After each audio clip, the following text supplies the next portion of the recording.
You find yourself lost in Irvingland.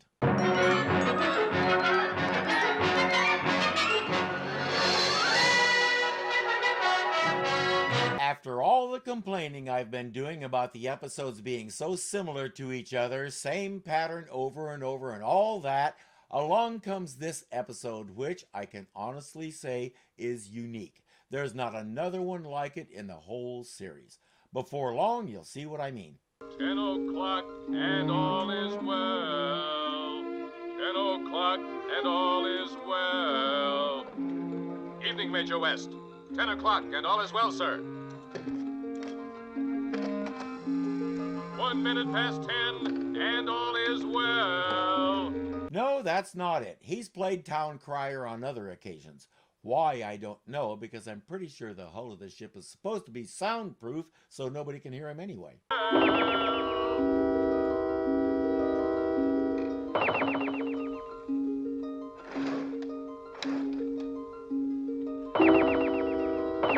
"1 minute after 10 and someone is screwing with me." Halt! Who goes there? Answer! Who goes? Where are you? Speak! Where are you? Who are you? What are you? I see you there. Why? What do you want?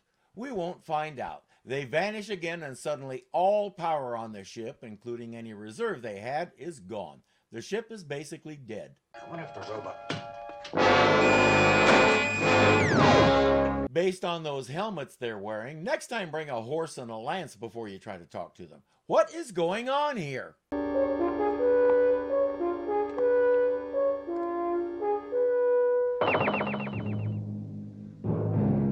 They can only teleport laterally. To go up and down, they need a little help, just like the rest of us.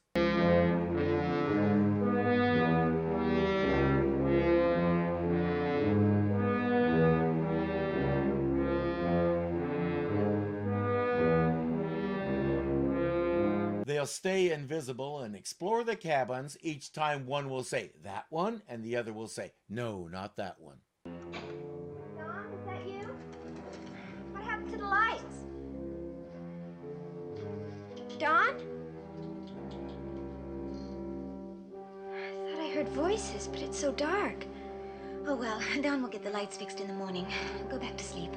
She's using a candle because in the mid-1980s, somebody discovered that if you shine a flashlight in a person's eyes, it can cause damage. Thus, all flashlights were outlawed and the candle industry made a huge comeback. People said it was the most important technological decision since the Edsel. Is that one a possibility? Which one? The one with the candle or the short one?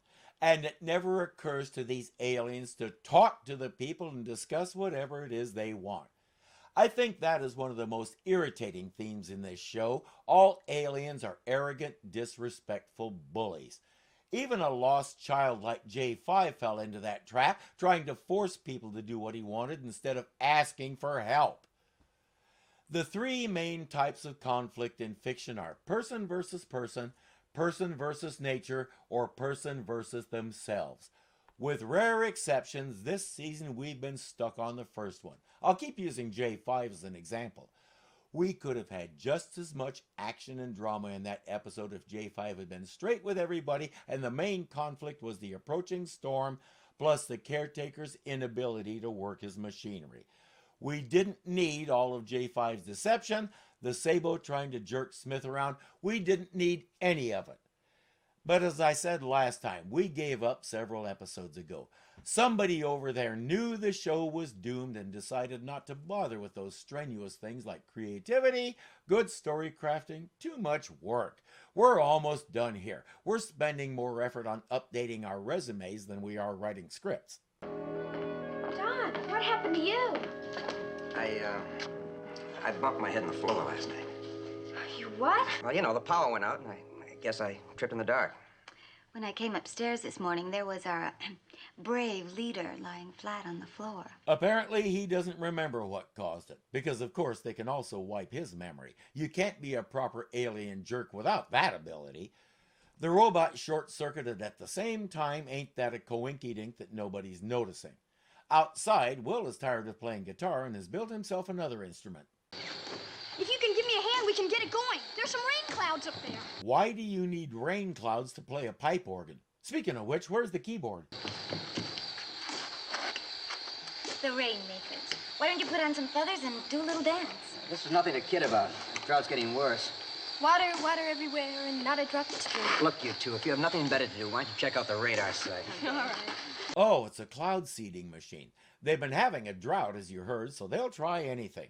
Now, if you watched my TV Fails series on It's About Time, we learned that cloud seeding is an iffy proposition at best. It takes a long time, and if it does work, at times the clouds have moved on beyond where you wanted the water to fall anyway. But maybe if Will plays a little Bach on the organ while they do the seeding, it'll put the clouds in a better mood. The machine isn't doing much good for making rain, but it is performing one valuable task. Will you stop that fearful din? Why can't you shoot at those moon clouds at night? Tampering with the weather, indeed. Never have I seen such a ridiculous, childish experiment. Suppose you hit something up there, a lonely, high-flying bird, or a poor, innocent traveler in space. It's annoying him, which is always a useful thing to do. And by the way, if they did do this at night, you'd complain that it's keeping you awake. There's a reason why they ignore all your whining, Doctor. Get your dictionary and look up the word incessant. For those unfamiliar with the term and who do not happen to have a dictionary nearby, allow me. In this context, the term incessant means, to use the vulgar vernacular, that he never shuts up. Thank you. Couldn't have put it better myself.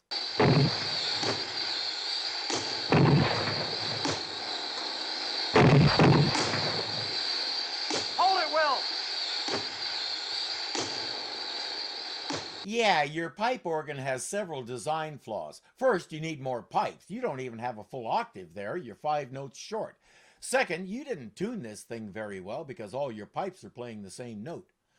Suddenly, there's all kinds of thunder and the world goes dark. I was going to say it makes as much sense as pigs flying, but then it occurred to me, flying pigs is one thing we never got to see on this show. Now I'm feeling a little cheated. Are you the only life forms on this planet? Because if you are, you simply won't do at all. I've heard that voice before someplace. So have I. You what? What's that you said? Farnum, you're Mr. Farnum. The great Farnum B, showman of the cosmos. They have a happy reunion, which I do not understand considering last time they met him, he kidnapped them and put them in a zoo. Predictably, we won't bother to spend any time discussing that. Be careful of that thing, blockhead. Oh, put it down. You have work to do. It's a girl. You were expecting a flying pig? Humanoid. Humanoid? Oh, don't be ridiculous. She's nothing but my agent. Hi, kids. I'm Nancy Pie Squared. You're nothing of the kind. You're our android friend Verda. I'm guessing you fell on hard times, but I'd think twice about working for this guy. He says there's no time for pleasantry. Go find us some talent. Our backer said to investigate this planet, so go investigate. Go, go, go, go. Your backer? I wonder what he expects us to find on this planet, Mr. Farnum. I'm not sure, but unless it's named Robinson, West, or Smith, I don't think you're going to find it here. Farnum says we have to have contestants for the show, so go find some and quit dawdling. Show? Contestants? Yes, the most colossally stupendous show in all outer space. My dears, at last your old friend Farnum B has struck it rich, hit the big time, landed in the main tent, in the center spotlight. Yeah, you. Unless you are the show, you're not telling us what we want to know. Speaking of light, what did you do to all of ours? I'm dreadfully sorry.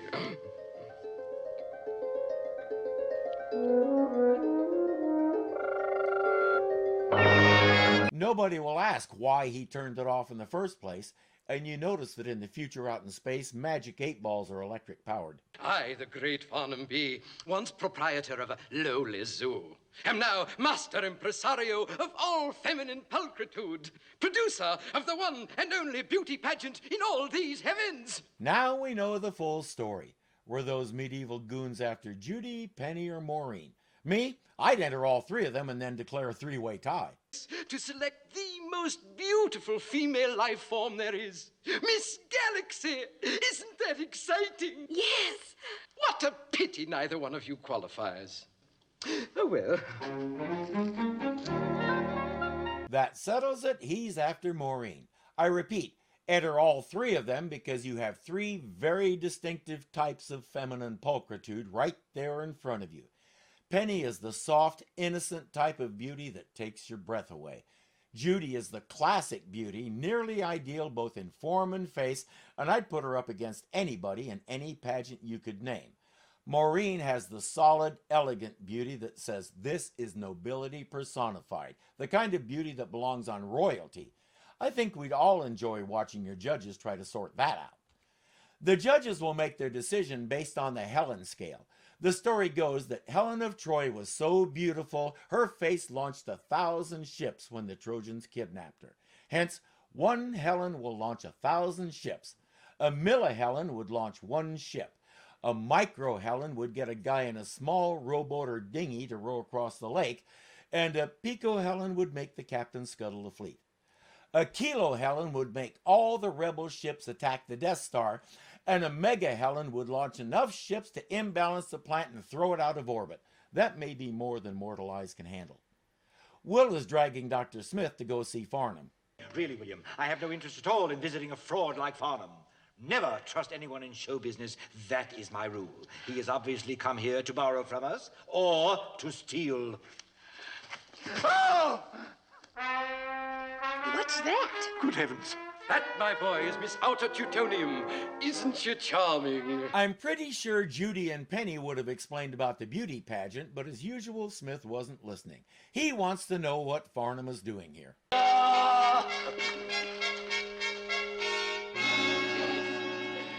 There, Dr. Smith. Does that answer your question? Will says, isn't it expensive to do this? Farnum says the key is to have a wealthy backer, even though the way he hems and haws around is clear he doesn't know who his backer is. Have you noticed that new dark planet that's been floating around, that strange, shadowy one? As a matter of fact, my dad's kind of worried about it. Is that why this place is having a drought? Another planet moved in and is throwing everything off? Can they do that? Does this solar system have an HOA? Everyone is. They don't even know who lives up there. But they are obviously the most powerful creatures in all the heavens.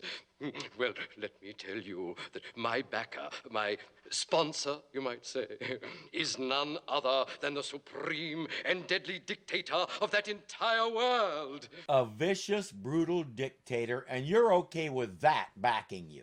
He may not be enslaving people for other people's amusement anymore, but it's clear his morals are just as flexible as they ever were. And by the way, we'll learn that our mystery backer is also the judge of the pageant. I've got a possibility here. One? Only one? What's the matter with you? There's not very much growing on this planet. Careful, she's very shy. Oh, you've got her photograph already. And she signed the contract, too. Oh, welcome, my child. Apparently, the whole contest is done remotely. He puts the photo and the contract into a sort of interplanetary fax machine, and it all goes to our unseen judge for evaluation. Once the material is sent, a bunch of money comes out of a chute for Farnum to play with. The coins are called squandros, which in the context of this show seems rather appropriate. If the girl is chosen as a semifinalist, he gets even more money. Thing is, he has no idea what species his evil dictator is, and hence he has no idea what this guy considers beautiful. So as he says, he needs to gather one of everything.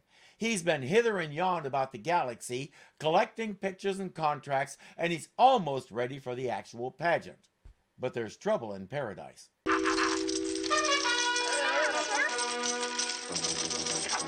I've shown you too much already. Run, boy! What are you doing here? How dare you interrupt? You have violated our agreement. He says, I've done no such thing. I came to this planet and signed a contestant, so now I can move on to the next planet.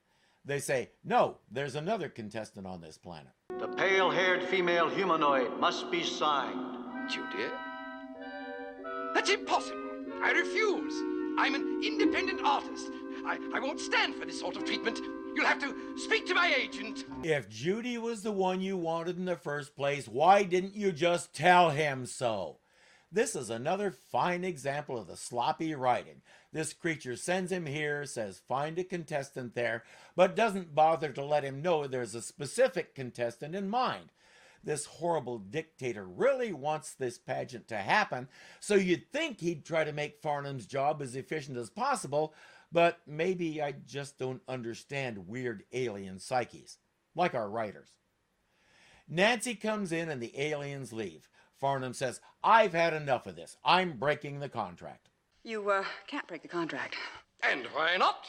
Well, to get you all that money, I had to give him some little concession. What little concession? Well, I sold him your soul. That kind of puts a different spin on things. Let's go talk to Judy. His emissaries now tell me that he wants Judy as a contestant, too. And you told me that His Highness didn't like humanoids. I guess I was wrong, that's all. You see, I put my picture in the machine, and it rejected it, so I guess it's just me they don't think is pretty enough to be a contestant. Dee Hartford isn't pretty enough for this guy. Send him a blow-up doll and tell him she's the ideal one for him because she doesn't talk back. But what if I don't want to be in the beauty pageant? Oh, but you have to be. I mean, well, every girl would like to be Miss Galaxy, wouldn't she? Of course you would. And all you have to do is sign your name right there on the dotted line. But this morning you said she wasn't even qualified. Let's not talk about that. He changed his mind, never mind why. Oh, what does this silly paper say anyway? Oh, never mind about that. You can read it later. Sign now, read later. I don't know how I could. The print's so small. 10 million squandros. That's what the winner will receive. 10 million squandros. That's all you need to know. Sign right here. I'm sorry, Mr. Farnum, but my answer is still no. A, she has no idea what a squandro is. B, even if she did, they never go anywhere that they'd be useful. C, sign now and read later may be the stupidest idea ever. What's going on here, may I ask? Have you nothing better to do than to waste your time in idle stargazing? And you have nothing better to do than wander around interrupting what other people are doing with your inane prattle? No, sir. That's the planet where Mr. Farnum's backer, the mysterious dictator, lives. Now, I figure that if we can get enough data on it from the Spectrum telescope, then maybe the robot can figure out what life form could exist there. Then that will tell us what he is. And once we know that... I have no interest in alien life forms, be they here, there, or wheresoever. Then go away and quit bothering them. What makes you think anybody cares what you're interested in? Dr. Smith, don't you see? That'll tell us what he thinks is beautiful. And then we'll know what life form will win the contest. William, I am deeply shocked that you would aid and abet that dreadful Farnum in his fraudulent schemes. Well, why not? Do you think for a moment he would share his ill-gotten squandros with you? Oh, no. Not even a proper thank you would you get for your pains. Will isn't interested in squandros either. He just wants to know. But everything is a transaction for Smith. If there isn't something in it for him, he wants no part of it. Will discovers the planet has a methane atmosphere and the surface is radioactive cobalt. What the heck could live there is anybody's guess. Farnum suggests some kind of reptile. Unfortunately, Will, I just haven't been able to catch a female one. You mean you know where there are some? Oh, yes. As a matter of fact, there's a pocket dragon quite close to here. Only I wasn't nearly clever enough. She almost scratched my head off. Did you try talking to her? Of course he didn't. When we were reviewing Batman, I often said everybody in Gotham City is an idiot. I think now we have a fair idea where Farnum is from. Wait, it's moving towards the bait. A mirror? What will that prove? Took it. It proves she's a girl.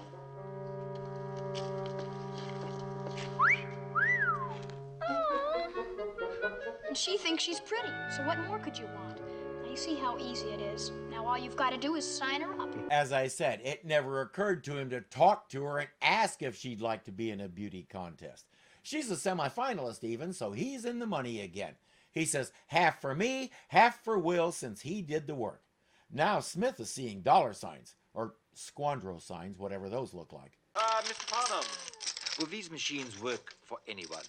Of course, there's plenty for all.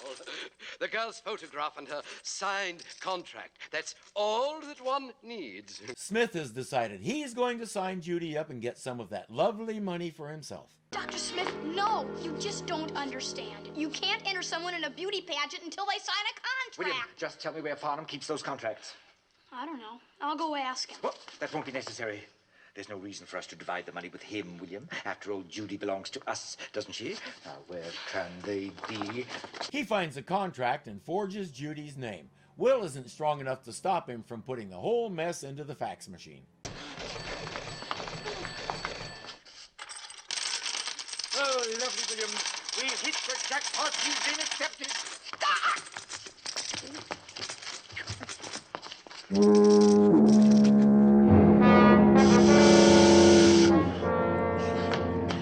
No, she hasn't. The machine can tell a forgery. Cheater. What? Liar. Thief. No! I've done what you told me to do. We've signed up Judy Robinson. My man in there is putting a contract. Forger. Forger? Oh, boss. Unless you obey our master, unless you make Judy Robinson enter the beauty contest of her own free will, you will be nothing. Your whole planet will be nothing. Hey, don't blame Farnum. Smith is the one you want. He even admitted it.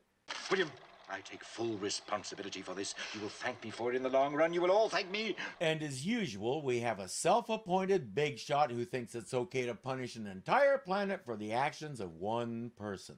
It's become such a cliche that if we ran into one who didn't, half the viewing audience might faint from shock. But I don't want to be in a beauty pageant. How many times do I have to tell you that? Genuine cosmic gopher on fur for your very own. And diamonds and rubies. Wouldn't you like some jewels? But why is it so important to you, Mr. Farnum? You keep out of this. Come here, Farnum. You and I need to discuss the way you talk to Penny. Oh, Judy, please. If you'll just put your own name right here. Fiddle faddle. Such language, Farnum. How did that get past the censors? He runs into Smith, and Smith says, "Watch and learn." Ah, good day to all, and to all a good day. Now then, what have we here? Oh, Mr. Farnum was going to give all this to Judy if she'd sign up for his pageant. Judy? Let me see. Oh, no, dear. It's a silly idea, and he's a silly man. It's perfectly ridiculous. Reverse psychology. And he's such a master manipulator, it's going to work. No need to conceal your amusement, Major. We could all do with a good laugh right now. Don, were you laughing? No, but it is a pretty silly idea. What's so silly about it? The idea of me being in a beauty contest. Well, I don't know. The picture of you parading around, I guess. I don't know. It's ridiculous. Smith will tear one of the contracts in half, conveniently leaving the other one intact, and take his leave. Here, my dear. Lovely. Thing is, up to this point, nobody's bothered to read the contract. Don is going to take care of that right now. I, the undersigned applicant, do hereby.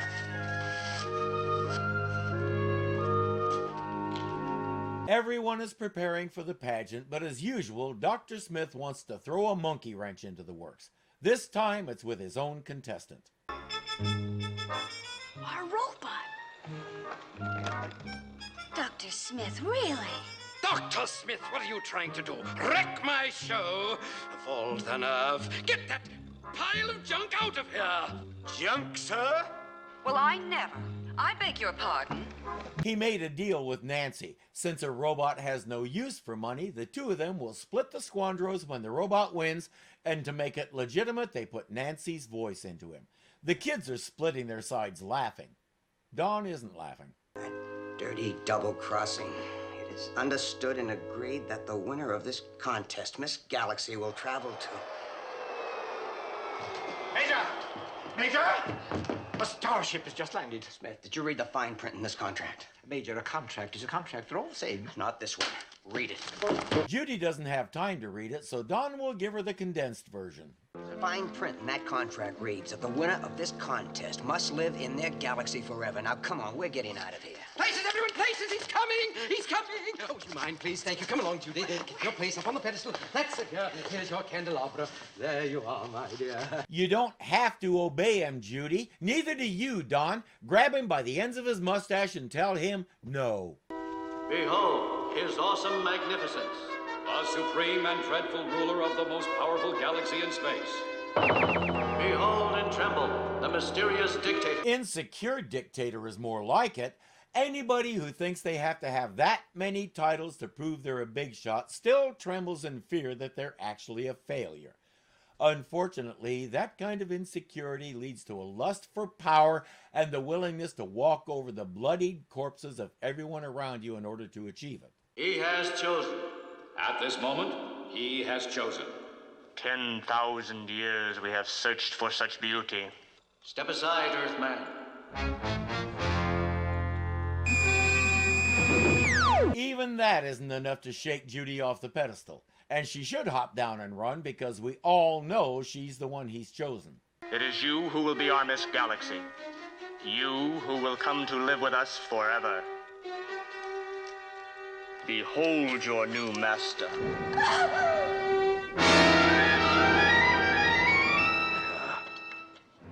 He's nothing but fire. Well, that answers the question of what could live on his planet. 10,000 years we have lived without beauty on our galaxy. 10,000 years we have searched for such cool, cool beauty as yours. Come with me. You will be our beauty queen forever. If forever is defined as about 5 seconds, you're correct, because you're expecting an oxygen-breathing Earth species to exist on a world made of radioactive methane. You have a lot of power, but you're a moron. Judy faints. Fireface wants to know what happened. Farnum says she's just shocked. Give her time. His awesome generousness gives her 10 minutes.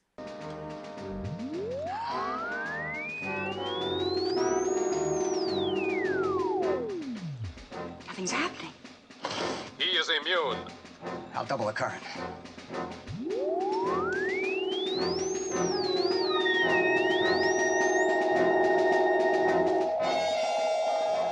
That's as high as it'll go. It's still coming. Judy and the other kids are below for all the good it may do them since the force field isn't stopping Sir Head-Aflame. They have one chance, the rain machine. But Smith will have to stall Tin Pot and the Knot Pots long enough for Don to fire it up. But what is that? What is he doing? That is music. Told you. He starts babbling about how Judy isn't all that healthy. What you need is a mechanical girl who can withstand the temperatures on your world. He brings out the robot again. But our villain, our other villain, if you include Dr. Smith, has run out of patience. Summon her.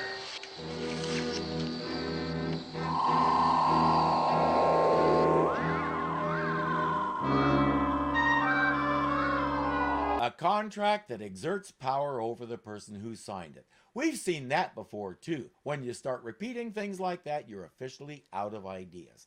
In good cliché fashion, just as she's about to reach the bad guys, the rain machine starts firing. Judy.